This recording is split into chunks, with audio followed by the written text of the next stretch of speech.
Usa ka katawhan.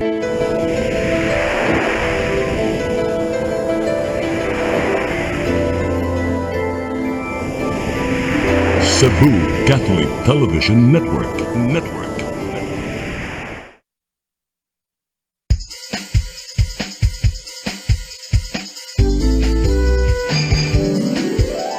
Hello Cebu, maayong buntag. Nagsumpaan kahayan nga nagsulti sa matuod, kadagan sa panggita po. Hello Cebu, maayong buntag Pinoy.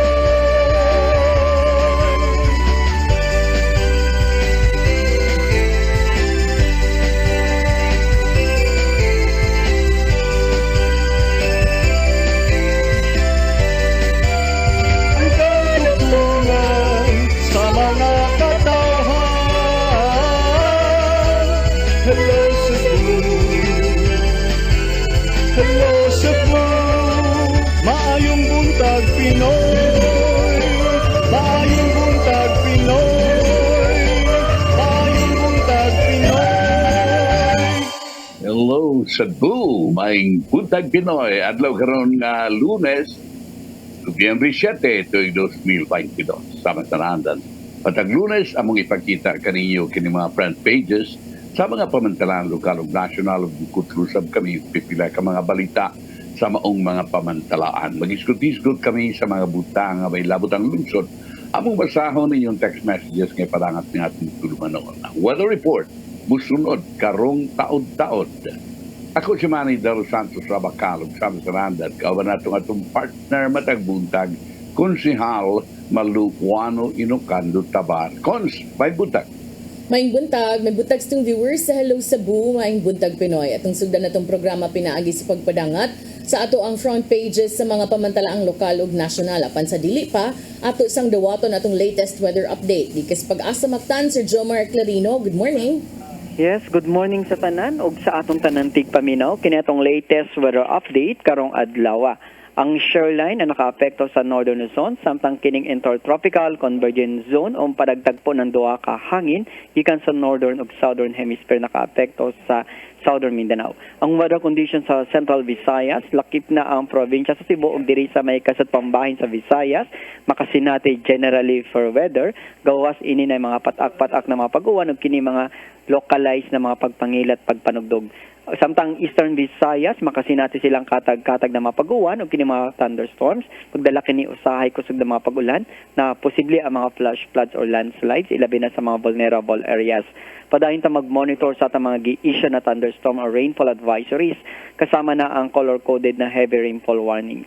Hining ito na sa kasarangan na hangin masinati sa Visayas o kadagatan, malinawan nga ito na sa kasarangan ang pagbalod. Ang temperatura sa Cebu 26 to 31 degrees Celsius, adlaw mo salop alas 5:19 sa hapon, ang dagat mo taob sa alas 10:33 sa buntag, muhunas alas 4:14 sa hapon, nagimove na 0.29 meters. Philippine Standard Time, alas 7:51 karong buntag, gikan diri sa Mactan, Pag-asa Visayas, DOST Jomar Clarino. Dagang salamat Sir Jomar Clarino, maayong buntag yung tanan din sa Pag-asa Mactan. Karon arita sa atong front pages sa mga pamantalaang lokal ug nasyonal atong sugdan sa Sunstar Daily. Sa Sunstar Daily, Teachers Group doubts fair DepEd laptop probe, result not yet disclosed. Sa super balita sa Sunstar, 56 kabalay na ugdaw, duha kasunog miigo sa dakbayan sa Subo. Sa The Freeman, more dawn masses to avoid overcrowding. Sa Banat News, sa The Freeman, kabalayan gilamoy sa sunog sa Talamban ug Kalunasan, Cebu City. Sa Philippine Daily Inquirer, bus bombing kills one, wounds 10 in Takurong. Sa Philippine Star, UN body calls out Philippines on rights violations. Sa Manila Bulletin, 206.5 billion pesos ayuda for vulnerable sectors. Ug sa Tempo, Justice for June, middleman in Percy Lapid Slay returns home. Maugat tong front pages sa mga pamantalaang lokal ug nasyonal sa among pagbalik. Mga paghisgot-hisgot, please stand by.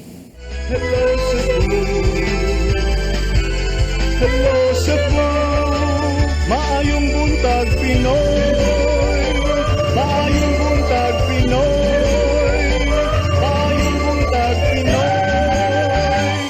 Ako si Mr. Rudy Romares, electrical subcontractor ng Maayong building. Ani adto nga wala pa ko mogamit og ko'y sakit akong tuhod, iglakaw na ko. Akong mga lutaha no. Labi na gikan ta sa overtime. Di sa ko ganahan mo kaon, nindot na ang resulta kay karon mo agi ta sa rampa diha no, maglakaw ra jud ko. Mga batan-on nga mauwahi na kong lakaw kay kusog na ko mulakaw tungod sa paggamit nako sa koy. So ay mo gamit sa koy kay nindot kay resulta. Daghang kay salamat sa koy. Herbal capsule, barato na, epektibo pa.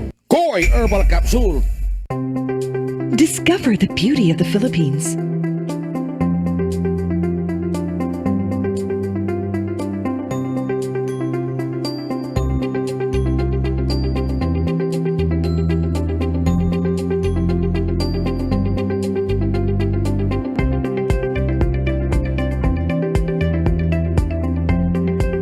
With Philippine Airlines, the country's flag carrier.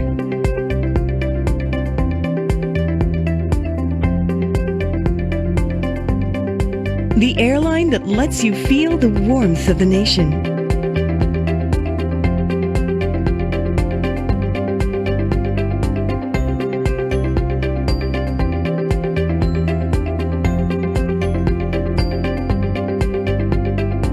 Mabuhay!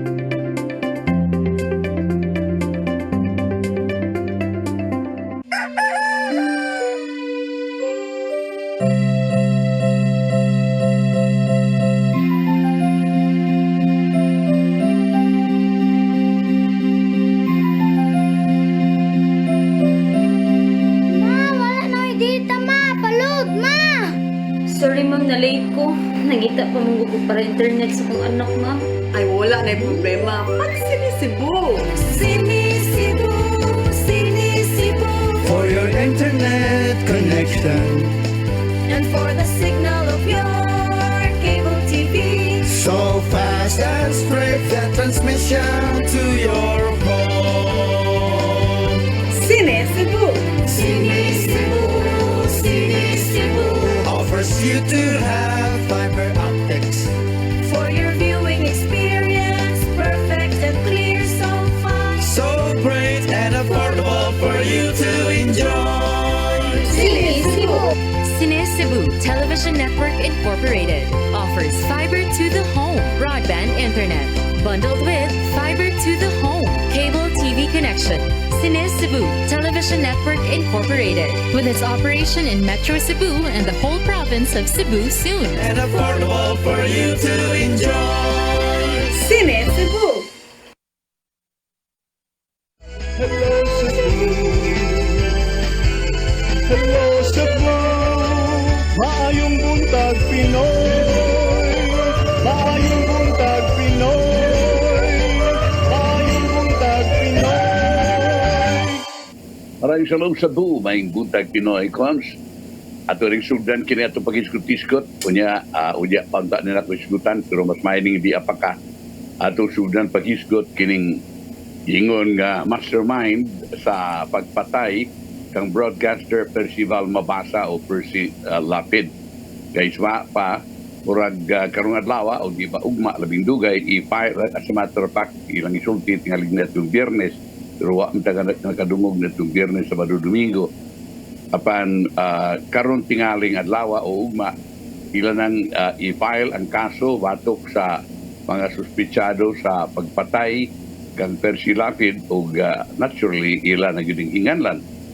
So it's very possible next week neto ko ni usang semana giingon ni Secretary Jesus Crispin Rimulya ang atong Department of Justice Secretary. Si Rimulya nagkanayon nga iyang ingon kini human iyang gi-describe ang investigation sa PNP o sa NBI kaya nag-join man ni ang NBI o PNP as very satisfactory. I think we made a lot of progress. I think that the proper cases can be filed by the end of next week, and man, hopefully, Rimulya told reporters, so di pagiday karon nga sugod yung simana kung di tingalig by the end. Pero di mo gini may bawag karon sa ani, kaya mo tumaw, malinay mo kalit malang ni. Sa rin pangutana kung ang mastermind, mailhan na ba, karong simana ha, siya nagkanayon nga, ang wow ka mga persons of interest gisecure na, gibantayan na, upat na sa NBI, tulo na sa police. On the other hand, duha kay suon usan ini middleman ang anaa sa Witness Protection Program.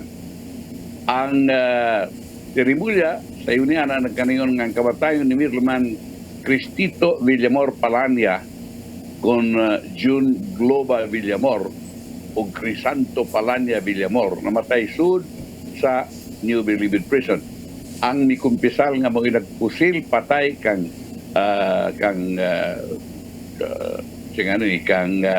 Percy Lapid si Joel Iscarial ila kaniya na usa sa mga misaad kaniya nga bayran siya og 550,000 pesos sa pagpatay kang Lapid.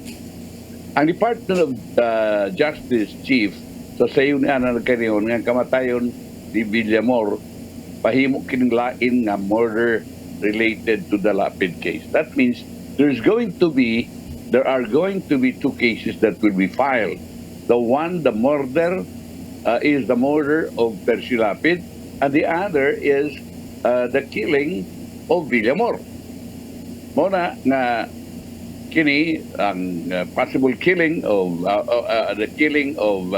the middleman ni Percy Lapid, possible murder kuno gihapon ang ipasaka suma ni Justice Secretary Remulla. Ang forensic expert si Dr. Raquel Fortun mihimo na og second autopsy sa patayng lawas ni Villamor. So mao kana ang giingon, pero daghan magugay mga balita may tungod din kang Percy Lapid Gold. Kanang naiubang mga balita nga gipanganlan na gyud.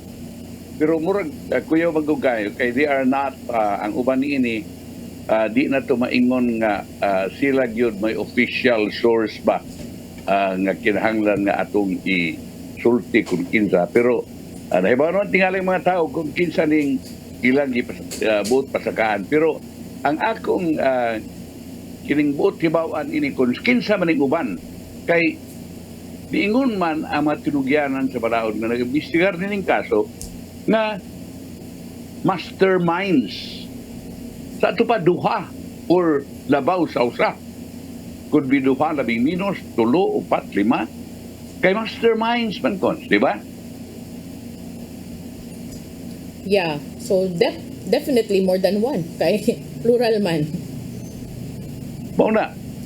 So therefore, we're only focusing on one person nga perming hinganlan, pero naapad tingalig uban ang akong tanaw-tanaw niya nga tingalig ang usa tingali lang kanang giingon nga bata sa kuno ining usa sa mga persons of interest nga maoy suguon kuno gisugo sa pagpagulekta sa maong kwarta gikan sa mga piniriso. Unya isog masab kuno kay ni. Unya mao ni ang ila ra gyud nga pirming mga landcons nga kining ang nagsugo kunin ay papatay si Percy Lapid mao si tatay at tatang. Mo ni iltawag sa tao nga maoy nagsugo kuno kanila. So atong pabuto na ay thought nga karon na ni paibaw, pero wa na nagka-pertinagana nagbalita ni Nicole. Almost every day magdungan ning lain-laing sources, pero ang sources nga kuang puniton kadturang murag I'm very sorry about the vloggers, no, pero katong mga kuan gyud, katong mga para kanato kasaligan kayo. Diba, Cons? Okay. Lain sad nga kuan Cons, init kay karon kining North Korea Cons. Sige bomba unya murag duol na gyud kaayo dito sa South Korea. Ang atong nahibawa nini nga kining North Korea mi pasidaan na ning daan sa South Korea. Kaya naamang to'y military exercises nga gihimo sa US. Unya, giyang ingnan nga ang South Korea ay apil-apil na. Kaya kung mo apil ka, dunay mga mubaos may nga murag magbasol sad mo. Ni-appeal maging South Korea. Muna nga, nipabutol sila og mga missiles padung dito South Korea. Diha na gyud sa kadagatan nga murag pila na lang ka kilometro. Ang uban ingon sa 60 kilometros na lang kuno gikan sa kining beach sa South Korea. Muna nga gikuyawan dili ba ni ordinaryo because daghan kayo nagpanik na sa uban nga mga tao sa dito South Korea. Labi na ang nagpuyo ning duol nga na igo nining maong missile. Ang North Korea added to its recent barrage of weapons demonstrations by launching upat ka ballistic missiles into the sea natong Sabado. Sa dihang ang United States mipanawag duha ka supersonic bombers na nagbayis-bahis dito South Korea nga nag-display silang military might. Ngunit nakagrabe sa tensyon sa mga riyon. Ang South Korea's Joint Chiefs of Staff ng kanayon ngang upat ka short range missiles nagi-fire gikan sa western coastal area mga udto about 130 kilometers, 130 kilometers lang kons. 130 kilometers lang gikan silahang nasod sa Western Sea sa South Korea. Ang North may test fire ug kapin sa 30 ka mga missiles karon si Banaha.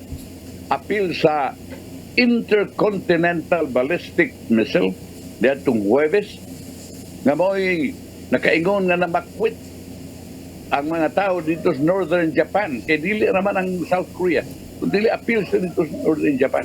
Dunay warnings for evacuation, sir, but later gi-clarify sa Japan nga wala day kuno ni fly over, but even then nipagawas na sila warning to some residents in some areas of Japan. Kining gi-launch nga ingon ining gibuhat sa North Korea ni antong Sabado, gihimo gyud gi-timing gyud between 11:31 to 11:59 in the morning, samtang sad patapos ang kining gihimo nga exercise sa United States ug sa South Korea, kining gitawag nila vigilant storm exercise nga nagsugod for niadtong Lunes. So the entire week was spent with that joint exercise, military exercise sa United States ug sa North Korea. So ubay-ubay ang na-involve ani, and of course when you hear of this, you know that they're also sending a message. Na ang South Korea military nagkanayon na duha ka B-1B bombers trained with 4 US F-16 fighter jets ug upat ka South Korean F-35s jets. Atol sa last day sa Vigilant Storm Joint Air Force drills that gihuman niadtong Sabado, it marked the first time since December 2017 na ang mga banners gideploy sa Korean Peninsula. Ang exercise nag-appeal sa mga 240 ka mga igugubat na aeroplano. Appeal ang advanced F-35 fighter jets gikan sa Korea o sa US. Nakuyawan sad ang North Korea taon ani. Paingon siya nga, wala naman di naman ka-exercise. That's already an act of war. Murag mo atake naman ni namo. Munang kibaw naman siya ka, tira sa sila. And this is not a joke because daghang mga nipanik na ni-cons. And it's not only South Korea but also Japan. Mura og ilasang puntarian ini. And, this being the case, mayroon na ito nga kining mauning mga panahuna ang Korea, ang South Korea, it started with a typhoon na grabe kayo, may kubak dito sa portion dito sa kalugar sa South Korea. Pagkaumanihan na katong nag-stampede tungod sa Halloween. Unya dunay nahitabo diri nga ni-crash ang aeroplano dito tuha karon di asay gubot-gubot nila with the North Korea. And this is not a joke. I don't know if karon nga gihunong na Sabado, gihunong naman kuno ang ilang exercise ang aerial exercises sa Amerika o sa South Korea. I don't know kung di na basta mutira og laing missile ang North Korea. Kaya kung mutira pa, murag that's another story. Kuyaw, dili lalim. And we're not only gikuyawan tungod kay Tuaras Korea, walay kuyaw. Dili, oy. Ang Korea is very near the Philippines. So, imo nga, kanang ilaha sa intercontinental ballistic missiles, kuno galing pasurang-surang sa i-target sa di Renato. Pero there's a reason for the North Koreans to attack the Philippines kay wa man tay mayon to panagbangit with the North Korean nation sa paglingkod ni Presidente Bongbong Marcos wa man siya mga issues against the North. Yeah, but nanawagan nila ni issue nag-statement ang Department of Foreign Affairs also kabahin ni ini no nga nanawagan sa North Korea to honor also sa kanang mga international nga mga kasabutan kabahin sad sa kalinaw no. Yes, mo sana abot kuan man ni signatory man ni sa United Nations kining North Korea pero apparently wa manibutuman sa mga gimbutan sa United Nations ang ilngigaw missile gitir na gi kanaog kinsa man ni that I don't know kay for sure di ni North Korea wa may access ngadto to kuan Fire siguro ni the US or maybe the South practice Korea wa man ta kitag kuan or maybe sa ilahan ning joint exercises. Okay. So, mo na kons ang ato nga ang isang bantayan because dili bira ko ang nana. Oh, dako sa siya impact sa kuan sa kalibutan no kay ug mag-away ni sila di biya mahimong sila ray mag-iniguay. Posible biyang maapektuhan ang uban plus do na say uban nga mga Pilipino tuwa sad sa ingon ining mga lugar nga posible sad kaayong maapektuhan ini. Yes, tinuod gyud kay na. Pero diri sa ato sir murag di man sad ni gubat sa kanang nuclear ang mga gipang tumong sir kay ang akong nakit-an memo man mo gikagugtan ron sa Department of Education kay gipahinumduman kuno ang mga magtutudlo sir og mga empleyado sa DepEd nga i-avoid ang mga relationship social media chat with students outside school. So unsaon ka ni sir nga siyempre, kung nakaskwelahan, di ko kaka-chat kay nagklase man mo, di ba? So, maunay gikuan ron, sir, ilahang mo'y ako nabasahan over the weekend, medyo nagubot ang mga netizens, no? Bahin ni ini, hastang ubang mga magtutudlo og DepEd personnel, kay doon ako giluwatan ang Department of Education nga order, nagtumbok sila mga pulisiya aron matud pa ma-promote ang professionalism sa paghatod og basic education programs nga naglakip sa mga instructions to avoid relationships and social media interactions with learners outside the school setting. Ang kining Department Order 49 Series of 2022 nga gipitsahan og November 2 gi-issue taliwa sa pagpatuman sa full in-person classes in public schools. Ang Department Order number 49 mo ni amendar sa DepEd Order 47 ug nag-apil na kini og bag-ong seksyon nga nag-specify sa mosunod nga mga balaod nga matud pa nahasubay sa provision sa Republic Act number 6713 or the Code of Conduct and Ethical Standards for Public Officials and Employees. Una, treat and approach DepEd colleagues, employees, learners, stakeholders with the highest degree of professionalism, skill, and excellence. Ikaduha, tahuron matud pa ang katungod sa uban og maglikay nga magbuhat og bisan unsang lakang nga wa nasubay sa balaod, good morals, good customs, public policy, order, safety, and interest. Ikatulo, serve and perform one's duties and responsibilities in a prompt, courteous, and fair manner. Ikaupat, refrain from engaging in any activity or any relationship that may impair one's ability in making objective decisions in the performance of functions.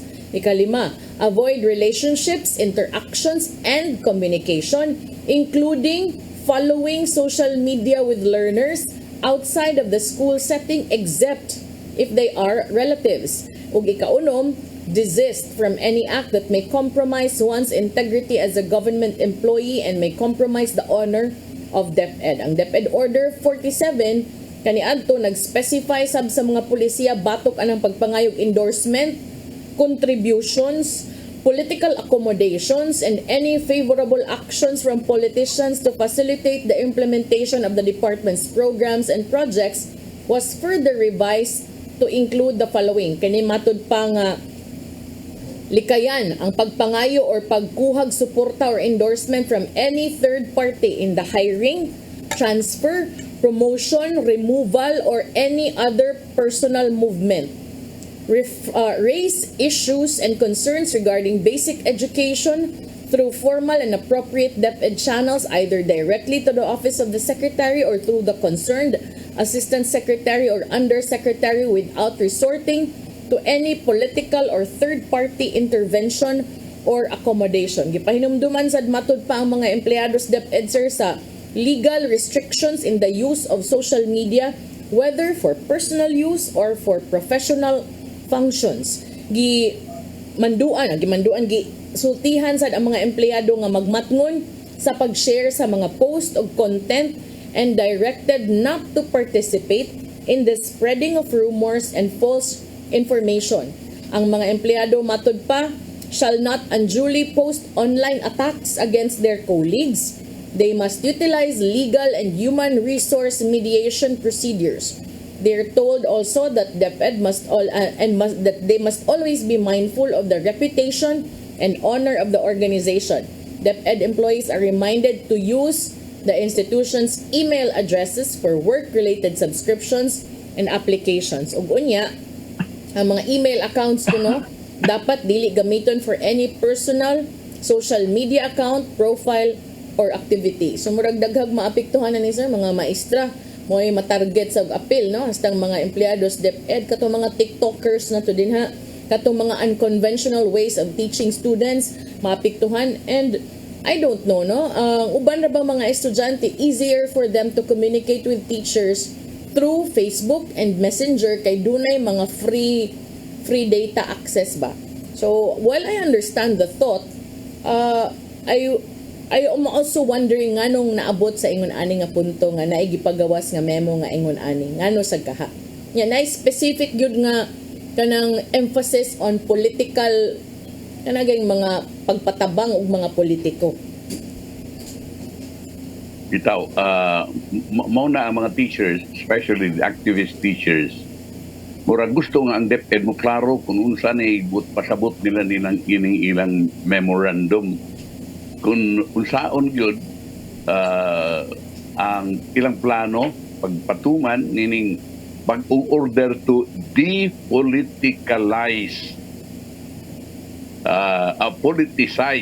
depoliticize and professionalize their ranks.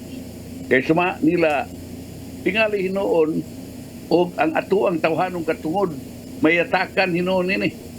Pinagi sa pagdili kanila sa pagpaguwa sila mga reklamo may tungod sa mga ahensya sa gobyerno in public.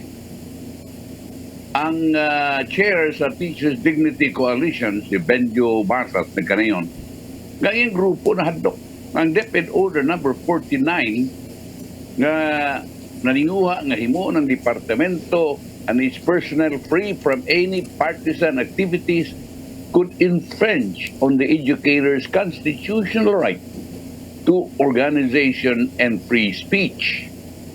Ang order is just giving general reminders to employees that government agencies normally do, but it might become an issue when it affects the basic rights of teachers. Suma ni Basas. So dito sa House of Representatives, ang mga magbabalaod na nag-represent sa Teachers Party List Group, nagkanayon nga ubang bahin sa maong order more restrictive than the code of conduct, no, and ethical standards for public officials and employees. Mas grabe pa kuno ni kaysa code of conduct and ethical standards for public officials and employees and the Philippine Teachers Professionalization Act.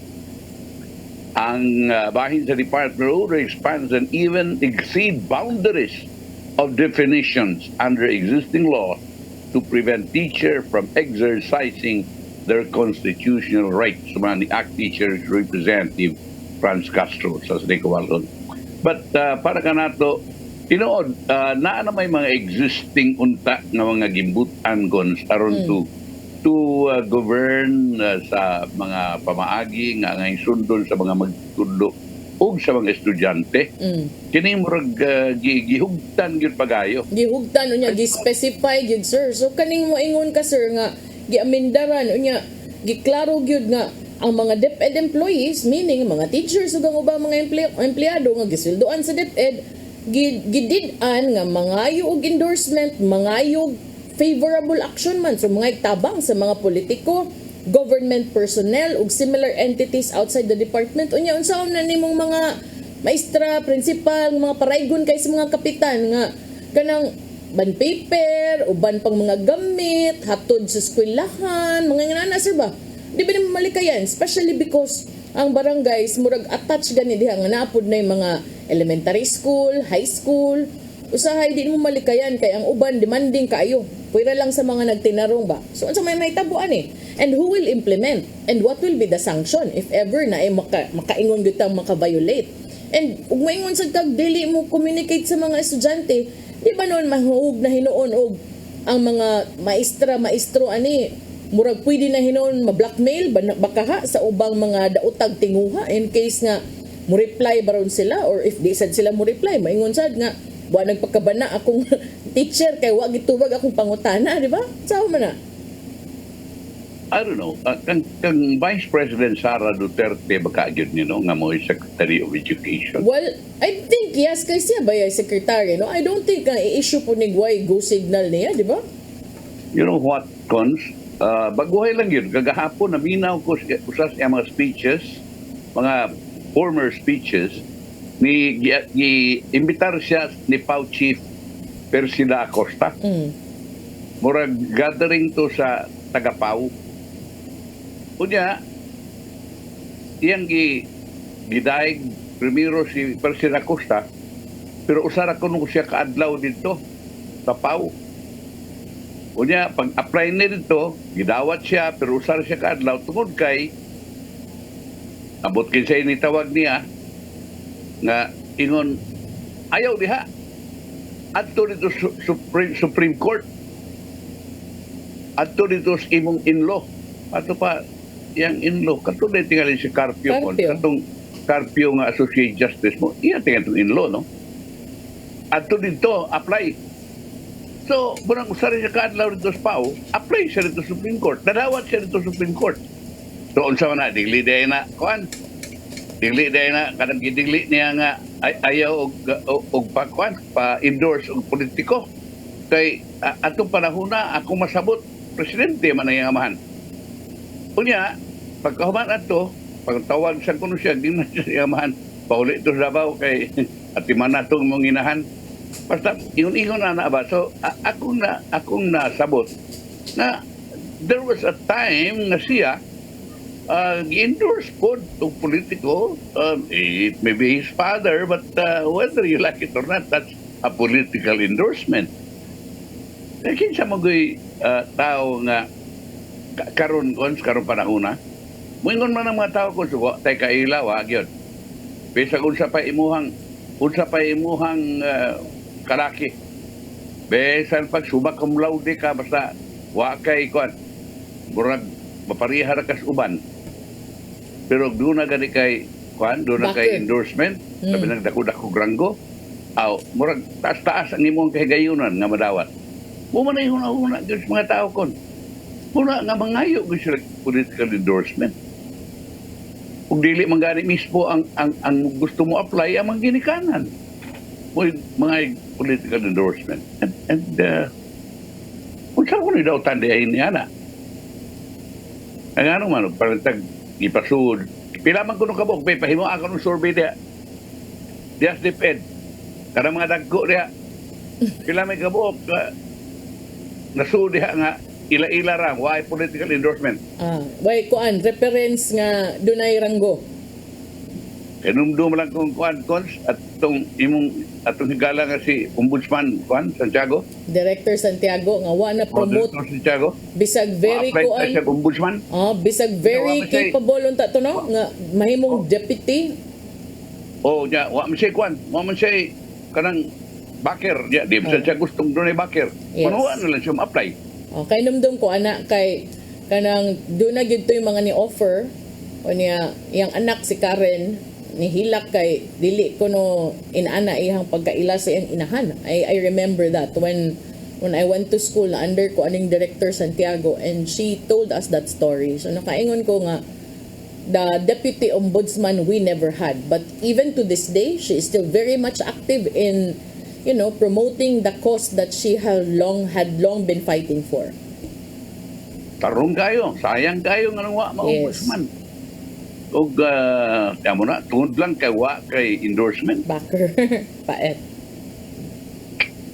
Wala no ato na nang ikuan nila. Grabe man kayo.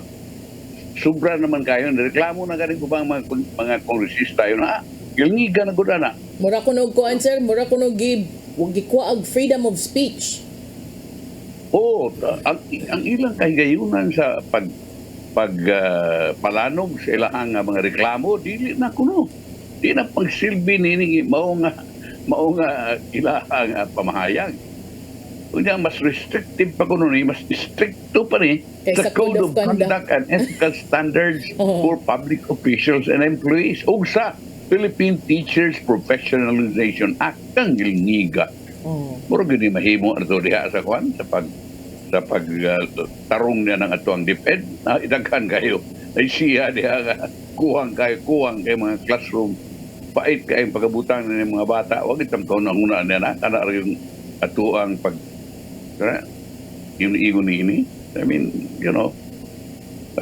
naidaghan kayong buot kuntang buhaton kung pa nga angay nga buhaton kunya og nabuhat taon tana bahala nag-isunod ni but muni imong unahon na pa naglisod pa gani na diha in taong mga bata sa pagtuon tungod kay daghan kay sa kwarto nga niadto kuno 50 daghan kay nos tanan gibinusa na unta ni karon na pay uban nga waabot pag 20 kay gubaon ang mga classroom muna kini mo unahon nato ang atong pagtudlo sa atong kabataan dili kay kining ini nga professional kung hilasa naman ng tao mura mga santos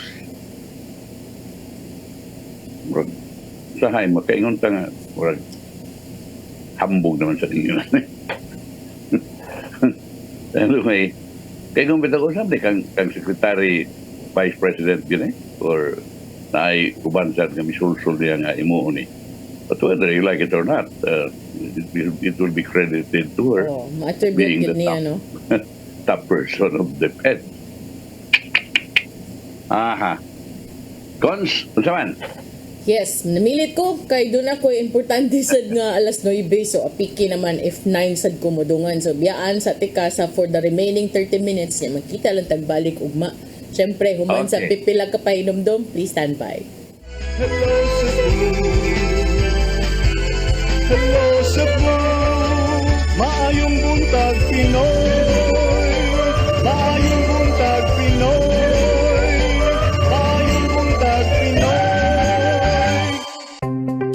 Discover the beauty of the Philippines.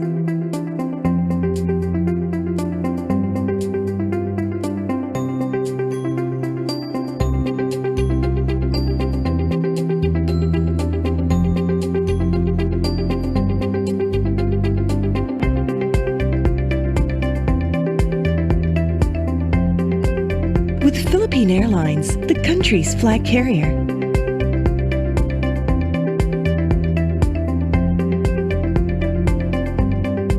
The airline that lets you feel the warmth of the nation.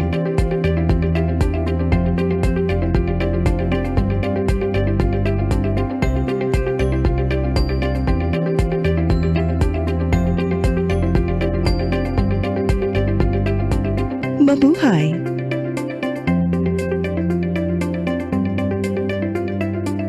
Ako si Mr. Rudy Romares, electrical subcontractor ng Maayong building. Ani adto nga wala pa kong mugamit ug ko'y sakit akong tuhod, iglakaw na ko. Akong mga lutaha, no? Labi na gikan ta sa overtime. Di sa ko ganahan mo kaon, nindot na ang resulta kay karon mo agi ta sa rampa diha, no? Maglakaw ra jud ko. Mga batan-on nga mauwahin ako glakaw kay kusog na ko mulakaw tungod sa paggamit nako sa koy. So ay mo gamit sa koy kay nindot kay resulta. Daghang kay salamat sa koy. Herbal capsule, barato na, epektibo pa. Koy Herbal Capsule.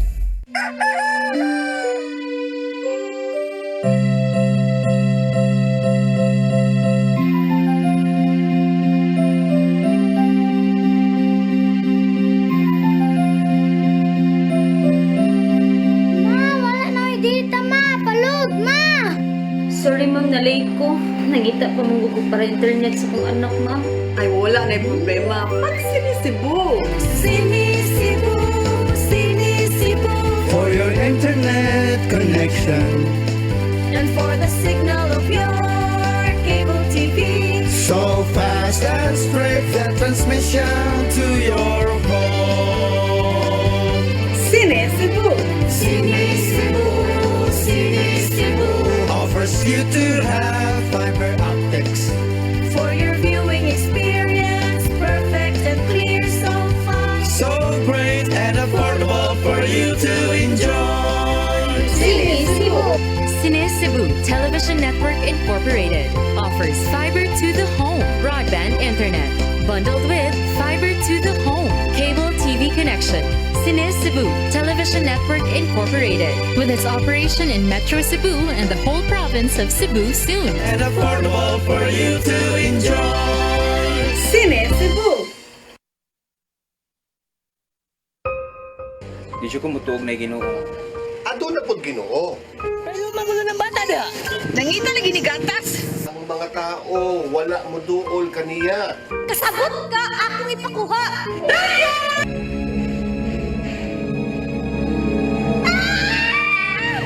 Ug naa sa unang Timoteo 3:15 nga ang iglesia sa buhi nga Dios mao iyang panimalay ug mao ang haligi ug sugaranan sa kamatuoran. Maayong! Kasi tayo!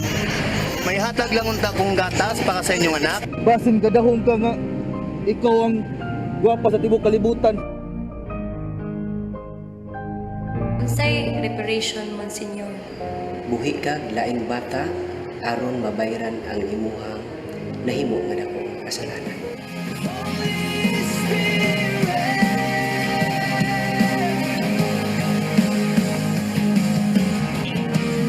Daghan ka nato ang nagduda kung doon na bagay Ginoo o wala. Apan ang Biblia nag-ingon nga atong dawaton pinagi sa pagtuo ang kamaturan nga doon ay Ginoo. Sa Hebreo 11:6 nag-ingon, walay makapahimot sa Dios kung walay pagtuo. I came for you. I came for you. Holy Spirit.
Morning sa Cebu, maing Buntag Pinoy, si Presidente Bongbong Marcos, butambong sa ASEAN-European Union Summit dito sa Brussels, Belgium, karong Disyembre. Din ang mga regional leaders gipaabot na diskuter sa free trade deal with the European Union suma sa Department of Foreign Affairs. Sa di pa siyang biyahe nga sa Belgium, ang President mo-appeal sa Association of Southeast Asian Nation Summit kung ASEAN Summit sa Cambodia o sa Asia Pacific Economic Cooperation Summit sa Thailand. Si Foreign Assistant Secretary Daniel Espiritu misugilon sa briefing sa Malacanang niadtong Biyernes. Sa Hulyo karong tuiga, ang European Union pinagi sa suwat gikan sa European Council President Charles Michel, mi-invite kang PBBM sa pagbisita silang headquarters sa Belgium aron mo diskuter sa bilateral relations o wider foreign policy issues. Mauna nga moadto ang presidente alang sa mao nga paragtigom. And para kanato mga higala, makaayo kini kuno galing ng ating presidente mutambong sa mga tigom ng ini to explore more opportunities no alang sa tuwang trade ug sa uban usab nato nga mga kining maingon nato kayuhan. Ato sa ring lingon ng atuang parag istorya din sa tua. Doon naman day dakok ang sunog. Dakok ang sunog mga higala 56 ka mga balay ang naugdaw sa duha ka sunog na miulbo sa naglahi nga dapit sa Dagpayan Subo atol sa oras ting katug. Sa kalunasan, unang alarma sa sunog na dawat sa kabumbiruhan sa alas 10:34 sa gabi sa Sabado na muna nakabulabog sa mga namahuay. Mga huway na unta na mga mulupyo tungkol sa pag-ulbo sa kayo sa sitio Langob, Barangay Kalunasan. Puwerteng hilak sa dihang hinabi sa Super Balita Cebu ang 70 anyos nga inahan na si Encarnacion ug ang iyang anak na si Rinaldo Swan. Naway na da, gawas ilang isulog na sapot. O ang tanan na himong abo uban sa ilahang balay. Si Rinaldo sagol kag-uulog kahadlok ang gibati sa diyang kalit ni bangon tungod sa singgit nga sunog. Dali siya nga nipukaw siyang duha ka mga anak o kasawa dahil dagan aron sa pagluwas ilang kinabuhi o gipasagda na lang ang butang sabay. Ang mga sakop sa Cebu City Fire Office ug ubang mga fire brigades nakasugat og kalisod tungod sa kauot ug kasikit sa mga balay nasagad ginama sa light materials. Ang tarang fire trucks naglumbay sa daan ug ilang mga hose gisumpay-sumpay aron makaabot duol sa nasunog na balay. Alas 10:30 sa gabi gisaka ang unang alarma samtang usa ka minuto na lang sa dili pa mag-usa ka oras gikan sa pagdawat sa alarma ang sunog gideklara sa kabumbiruhan nga kontrolado og pagka alas 11:39 sa gabi na paong na.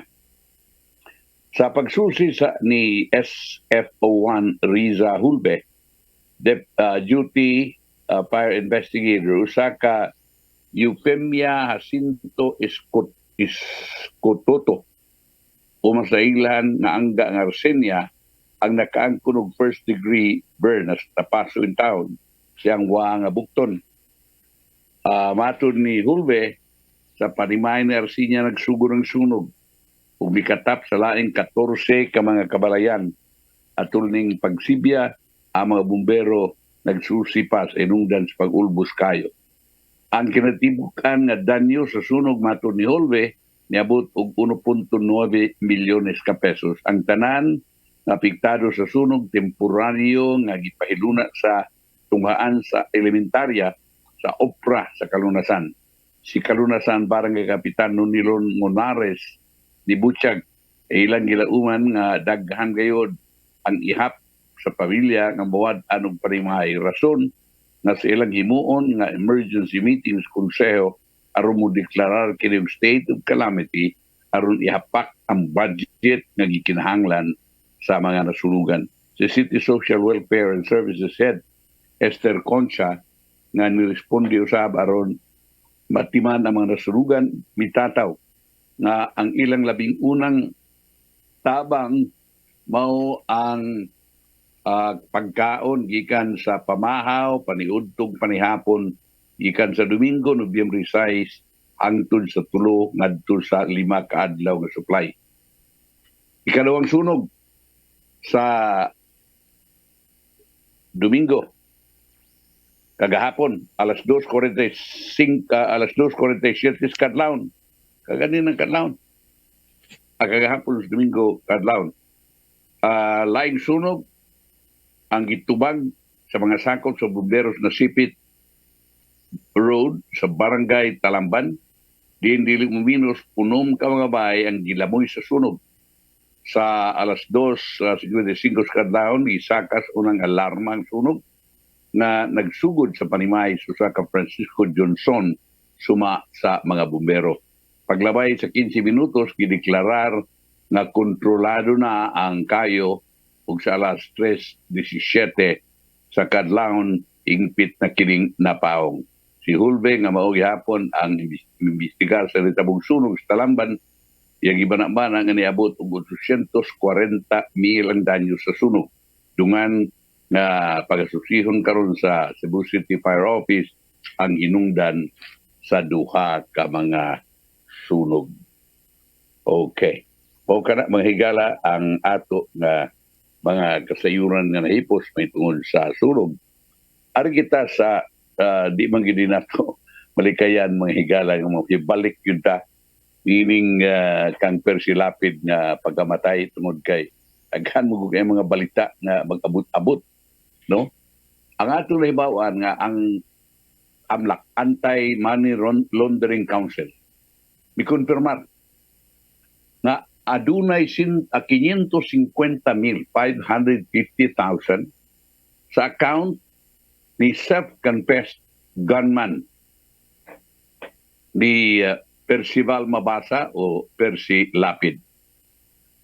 Tato pa, ang report sa AMLA, suma pa ni Justice Secretary Jesus Crispin Rimulya, na katong 550,000 pesos gideposito sa nagkalain-lain nga mga tao sa tuto ka installments sud sa tuto ka semana sa account ni Joel Escorial. Sa ato pa husto kaayo ang gisulti ni Joel Escorial na miangkon nga siya nagpusil patay kang Percy Lapid nga 550,000 ang ibayad kanila ug unya deposito nga tusyangan siya mo nag-apod-apod sa kwarta.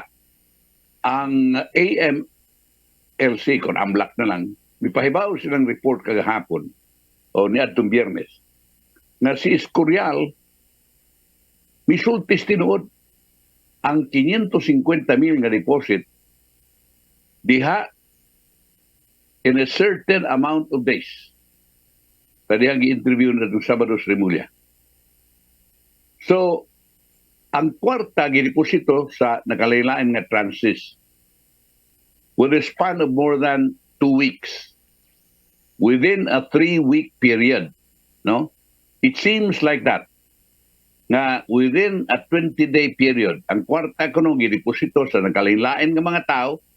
That is what we will investigate kay aron nga mahibaw-an ikan kanila kung ang mahitabo o nga diin sila ning kwarta o nganong mihatag sila kang Escorial kwarta.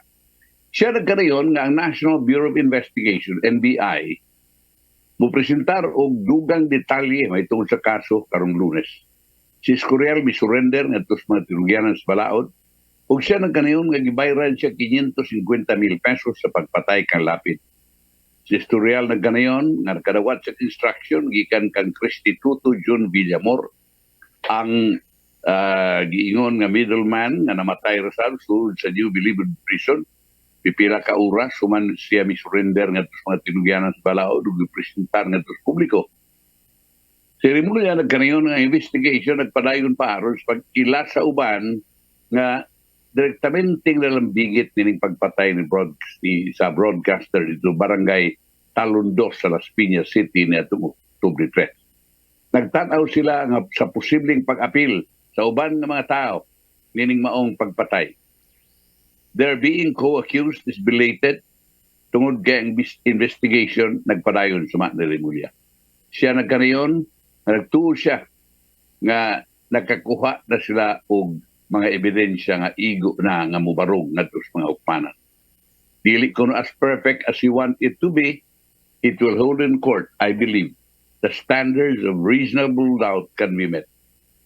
Si Rimulya nagkanayon, samtang loose ends have been tied, we will stand to find out more. Si Rimulya nagkanayon, nagtanaw sila sa mga anggulo sa degree sa criminal liability, sa diminished liability. Si Rimulya hinoon did not confirm kung si kanhi Bureau of Correction Director Gerald Buntag usa sa nganlan inigkihan as NBI karong Lunes. Wa siya musulti kung appeal ba sa Buntag. Taranas NBI karong Lunes makahibaw na mo. Ato pa karong adlaw. Based sa supplemental affidavit ni Escorial, niyang isubiters ngadto sa Department of Justice, usa ka bantag mo ni order sa pagpatay kang lapid. Mo ni sulti ni Escorial, ha? Mo ni iyang gipinapas supplemental affidavit. Kapag siya, anong na-late man eh? Anong karoon man ka ni sulti ni ini? Ingon siya, gipatay banggod sa Villamor. So, wa patupat siya, dili pa usa siya musulti, kay bumunto gisulti si Villamor gani sa iyang suon nga ayaw gisulti ni. Kay kuyaw siya patsyon dito. So, muna, na usa ka bantag mo ini order sa pagpatay kang lapid. Nevertheless, si Rimulya mipahibaw nga at least duha ka mga tao mahimong ikonsiderar nga mastermind sa ilang complaint nga i-file. They think they will be included in the complaint. 2 masterminds are being considered. Si Rimulya nagkanayon, di pa siya makasulti kung unsay posible nga motibo sa pagpatay. I cannot surmise. Di lang nako tagantag-anon kung unsay motibo. What I only know is that is what really happened based on what the witnesses said. That's where we will base the complaint. They pointed out. At this point, si Rimulya nagkanayon nga ang Lapid Slay case mahimong ikonsiderar nga 90 to 95% close in terms of investigation. It's just a matter of having more details brought in. Moni produkto sa good investigative and cooperative work of the NPI and the police. As it is now, I think we can lay the matter to rest. Actually, on the 30th day of November 3, everything fell into place. All the details were there. Suma ni Rimulya. Indot. So karong adlaw atong paabuton kung unsa man ang kinsa man kining mga i-appeal sa kiha, kinsa man kining mga masterminds. Kay atong nahibaw-an mga higala nga dunay nga apelido nga tanyada, no? Ang gobyerno mungan sa mga akusado sa pagpatay kang Prisilapit, tadihang i-file nila ang kaso karong adlaw. Karong adlaw, Lunes. Sa interview with reporters, si Justice Secretary Boying Rimulya nagkanayon nga ang NBI ug ang Philippine National Police nag-istorya. May tungod sa kaso nga ilang i-file, kaya mag-file sila og dugang kaso karong Lunes. We are trying to close everything as early as we can, but there are 2 to 3 people that we still want to talk to just to be thorough about it. Apang sa istoryahan yun, aron ma-exacto gini. Ang Justice Chief noted na duha ka magkaso arising from the October 3 killing of Babasa, the journalist Slay itself, and the Villamor case. Duha lagi kaso. No? Duha ka kaso ang ipasaka ng magpatay kang Villamor o ang nagpatay kang kang Persilapid.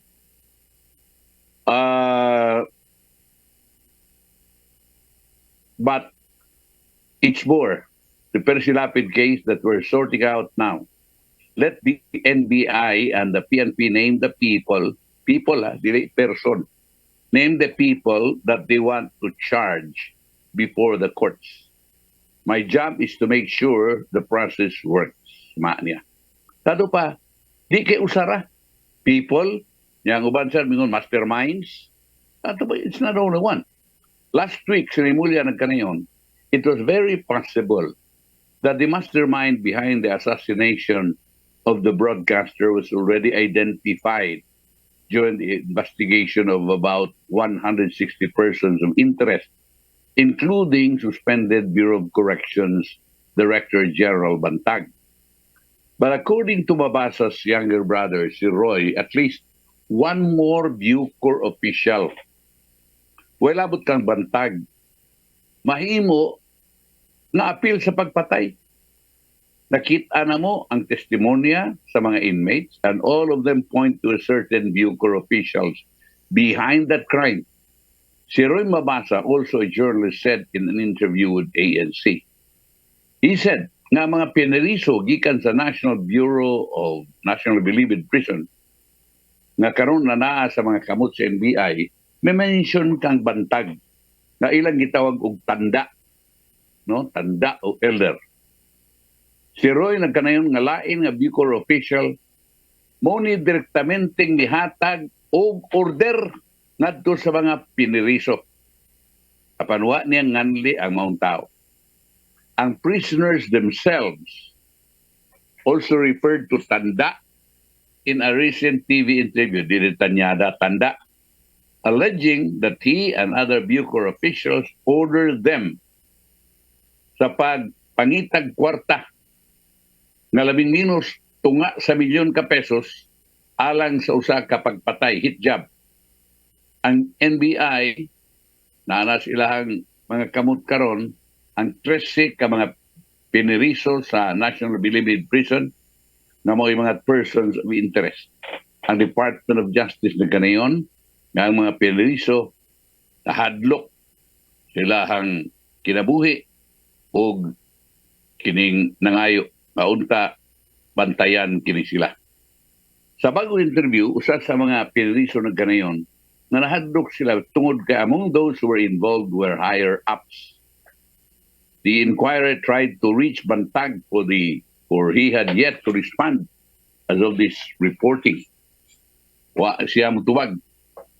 Sa earlier online interview, he denied any involvement in the murder, saying, "Will I allow myself to be imprisoned? Just kill me if they say I am their target. We'll just end up trying to kill each other." Muna ni, kuyaw na ni mga higala, kay kunungaling adunay pananglitan. Kasiya si Buntag, maoy ikiha. Kunya ligon ang ebidensya bato kaniya. Kunya ang korte mo issue og warrant of arrest para pagdakop ka Buntag. Di man siya padakop. Kaya di man siya papriso. Ya kini ingon ini wa man gyud ni kwan. Wa man ni piyansa di priso gyud. Di man siya priso kay patsyon man sa kuno siya tusod. Muna magkigpinusilay siya. Muna kuyaw. Kinahanglan pagandaman as atong gobyerno kay tingaling dili ni surrender si Buntag. Kung mag-issue og warrant of arrest, we will just end up trying to kill each other. Pero na ganayon nga iyagaw ang NBI nga pantayan si Buntag. Adlok siya nga tingalig mubiya kini sa nasod. Apan mingon siya nga di pa man kuno dire. Si President Marcos may order sa suspension ni Buntag nitong October 21 tungod sa disclosure sa pagkamatay ni Villamor kung ni Palanya. Nitong October 18, pipila lang ka oras, kuman si Joel Escarial miingon kaniya na boy middleman sa dihagi presentar siya sa police ngadto sa media. Yadtong October 30 ang forensic pathologist sa Portunan kanayon nga si Palanya, si Villamor, namatay tungod kay wa kaginhawa kay murag na butangan og plastic bag ako munang wa na kaginhawa. This contradicted sa earlier findings by the Bucor that there were no signs of foul play in Palanya's death. Kinsa man ito, finding to sa Bucor o sa NBI? Katuunan niya ni himo og autopsy. Bucor man ni karon nagpirmi, di man NBI. Meanwhile, the Department of Justice on Friday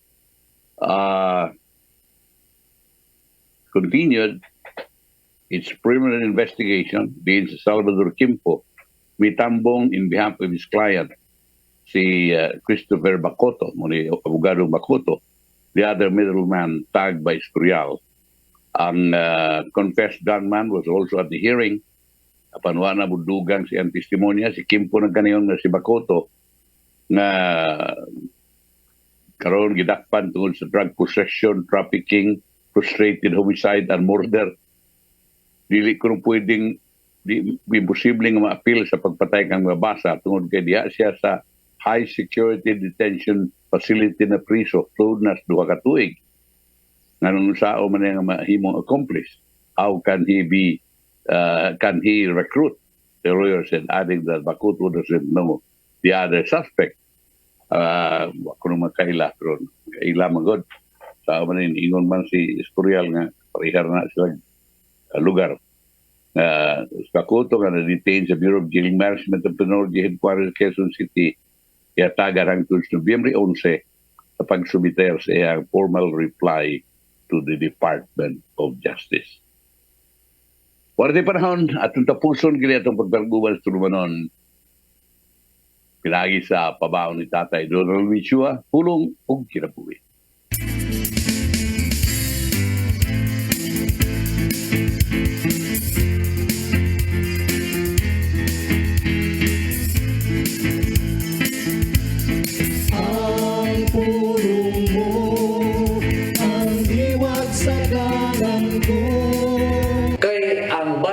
Sa pagpakasala mo ang kamatayon ug ang gasa sa Dios mo ang kinabuhing way katapusan nga na kang Kristo Jesus atong Ginoo. Roma 6:23. Tungod kay kita makasasala sa pagkatao pa lang nato gikan sa sabakan sa tuninahan kita naisip ng mga patay. Sa Salmo 58:3 nagingon, ang mga dautan, nagpabiling dautan sa tibok nilang kinabuhi. Bakakon sila, sukat silang pagkatao. Mabot kita dinhi sa kalibutan nga namatay sa itong mga sala o sa itong pagkinabuhi. Gipasagda na to ang sala na magpabiling ka na to. Tungod din huwag katarungan nga kita makapuyo sa kinabuhing dayon uban sa Ginoo. Kaya wala man kita'y buhat nga makahimo na takos alang nini. Apan salamat sa Ginoo tungod sa iyang dakong gugma kanato, iyang giula ang iyang kinabuhi aron kita mabuhi diha kaniya. Walay si bisan unsa nga makatugkad ini maong misteryo. Dili kita takos ug igo lamang kita sa pagingon, Ginoo, salamat kayo sa imong gibuhat alang kanato. Usa kini katalagsa og grasya. Maigsoon mo kini ang ulong nga naghatag kanato kinabuhi karon ang kaban. Magampo kita. Lang itong naman, ang imong gasa way makatapong sa kabililhon nini. Ginoong Hesus, imong gihatag imong kinabuhi aron ako mabuhi. Daghang salamat sa imong gibuhat alang sa among kaluwasan. Amen. At samahan sa Anak ng Espiritu Santo. Ang pulong mo, ang iwag sa dalan ko. Pulong kinabuhi ni Tatay Donald Michua ang nagtapos niya at tulumanon. Mga pasalamat sa KOI, sa Philippine Airlines Arsobispo si Palma, Nanay Diana Limchua, Tatay Dudong Limchua, Dennis Tabar, kang sa TOC, Robert Inda, Joan Michael, sa newsroom, Rodel, Raymond Bruce, ug sa studio, sa Ferdy, ug sa Direct Jenny. Sa sa kong partner, kung si Hal Malukwano, Ilocano Tabar, ako si Manny De Los Santos Rabacal. Hello, Cebu! May Buntag Pinoy. God bless. Bye!